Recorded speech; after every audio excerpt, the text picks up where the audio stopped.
Welcome to the Carriker Chronicles, the People Show. Checking the Pulse of Husker Nation, brought to you by XCancer. Check them out at xcancer.com. Today I'm joined by a special guest, starting offensive lineman from Nebraska, Turner Corcoran. How you doing, my friend?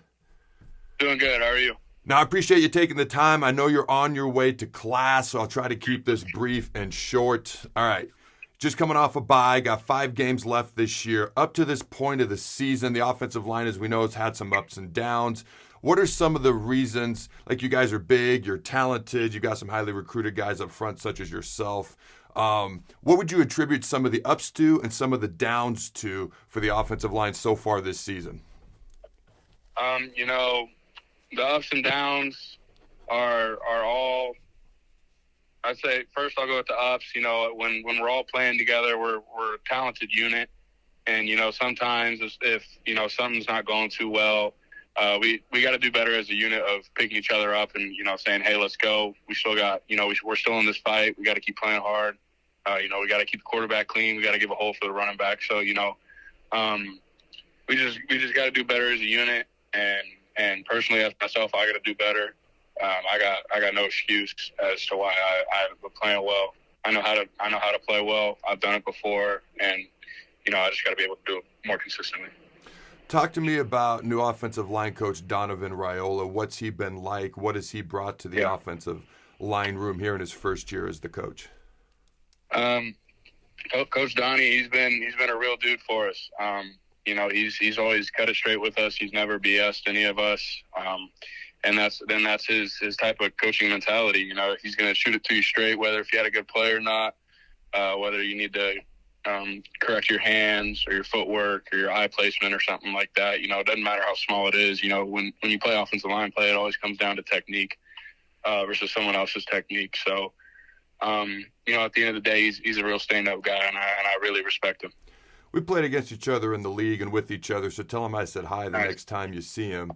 I will. Is that one of his big things? Is like if you had to say what's his single biggest thing he tries to drive home with you guys? Is it firing off the ball? Is it technique? What's the biggest thing he tries to drive home with the offensive line? Those two things right there are pretty spot on. He when we first brought him in, he was teaching us the basics of his technique and his style of run blocking, and firing off the ball is obviously one of them, and then his style of technique is also another one of them. So those two things are huge with Coach Donnie. So you kind of addressed the biggest thing you'd like to improve on. It's staying up through the entire game. It's guys in the huddle keeping each other up, maybe more of a leadership, taking a leadership role, so to speak. Mm-hmm. What are some of the things you feel you have done well so far this year? We're talking about some of those ups a little bit. Yeah, earlier in the season, when I was playing guard, I felt like I did a really good job of, whether it was bringing Teddy in or bringing Trent in, at the end of the play, like we were just talking about, I got to be more consistent with that. Whether if someone had a bad play or if I had a bad play, we'd always bring each other back into the play. So. Obviously, you lose Teddy Prohaska early in the season. You guys are a little banged up right now. How is the offensive line physically coming into this game, and how has that impacted the performance of the offensive line this year as well? Yeah, like you said, Teddy went down, and he's a starting guy. He's a talented dude. So I think with going forward, we just got to keep staying healthy, and I think we can win some more games here on out. Illinois got the top-ranked defense right now. What's the biggest thing you would like to improve on versus Illinois, and you would like to accomplish as an offensive line versus Illinois? Kind of a two-part question there. Yeah, so we all know Illinois and how well their defense has been playing this year, and they've done a really good job of stopping the run and getting to the quarterback in critical situations. So I think those two things are huge for us, is being able to keep Casey's jersey clean or whoever's back there, and then opening a couple of lanes up for the running backs to hit. Well, I know you're on your way to class. I appreciate you taking the time. I honestly couldn't imagine myself doing this back when I was playing. I would have been like, nah, I'm on my way to class. Forget that guy. So I appreciate it, man. Yeah, no problem. All right, good luck on Saturday. Thanks.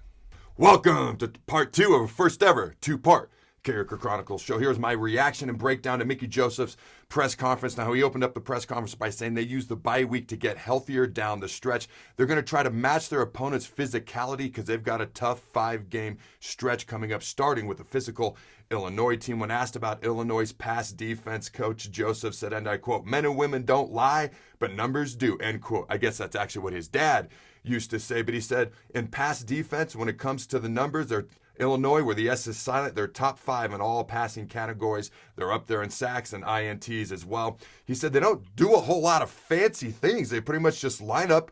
They do what they do. They're mostly man coverage, but they're really disciplined. They're really well coached, and they do a good job of sticking to their guns. Now, he did mention all the coaches went out recruiting except for the coordinators.